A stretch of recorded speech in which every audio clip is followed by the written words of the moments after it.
এই এলাকার মানুষের কর্মসংস্থান দরকার। এই এলাকায় যে ইপিজেড আছে, আমরা এই ইপিজেডটাকে আরো বড় করতে চাই, আরো কলকারখানা এখানে তৈরি করতে চাই, যাতে এই এলাকার মানুষের কর্মসংস্থানের ব্যবস্থা হয়। প্রিয় ভাই বোনেরা, শুধু তাই নয়, আমাদের ছেলে মেয়েদেরকে তাদেরকে আমরা ট্রেনিং দিতে চাই, এবং সেই জন্য এই এলাকায় আমরা বিভিন্ন প্রশিক্ষণ কেন্দ্র তৈরি করতে চাই, যেখানে এই এলাকার ছেলেমেয়েরা, নীলফামারী বলেন, সৈয়দপুর বলেন, কিশোরগঞ্জ বলেন, এলাকার ছেলেমেয়েরা বিভিন্ন বিষয়ে ট্রেনিং গ্রহণ করবে এবং দক্ষ শ্রমিকে তারা পরিণত হবে, যাতে করে হয় তারা নিজেদের ব্যবসা বাণিজ্য তৈরি করতে পারে, অথবা বিদেশে চাকরি বাকরির ব্যবস্থা করতে পারে, চাকরি বাকরি যাতে সহজ হয়।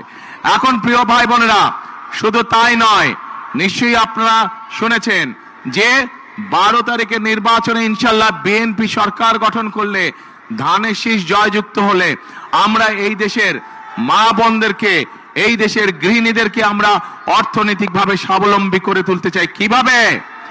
আমরা প্রত্যেকটি নারীর কাছে, যেই ধর্মেরই হোক না, সকল ধর্মের, সে যদি বাংলাদেশের একজন মা হয়ে থাকে, সে যদি বাংলাদেশের একজন গৃহিণী হয়ে থাকে,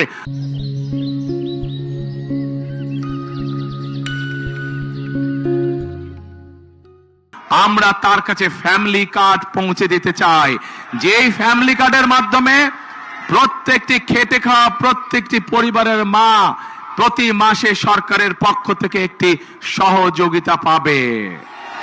প্রিয় ভাই বোনেরা, আমরা কৃষকদের জন্য পরিকল্পনা গ্রহণ করেছি। এই এলাকাটা হচ্ছে কৃষি প্রধান একটি এলাকা, এলাকার বহু মানুষ কৃষির সাথে জড়িত, সেই জন্য বহু কৃষক ভাই আছে। এই কৃষকরা যদি ভালো থাকে, বাংলাদেশের মানুষ ভালো থাকবে, এবং কৃষকরা যাতে ভালো থাকে, তারা যাতে সহজে কৃষিজাত দ্রব্য, বীজ, সার, কীটনাশক ওষুধ তার প্রয়োজন মতন পেতে পারে, সেই জন্য আমরা কৃষক ভাইদেরকে কৃষি কার্ড পৌঁছে দিতে চাই, যার মাধ্যমে সে সহজেই কৃষি ঋণ পেতে পারবে, যার মাধ্যমে সে সহজেই তার প্রয়োজনে কীটনাশক ওষুধ, বীজ, সার সবকিছু পাবে।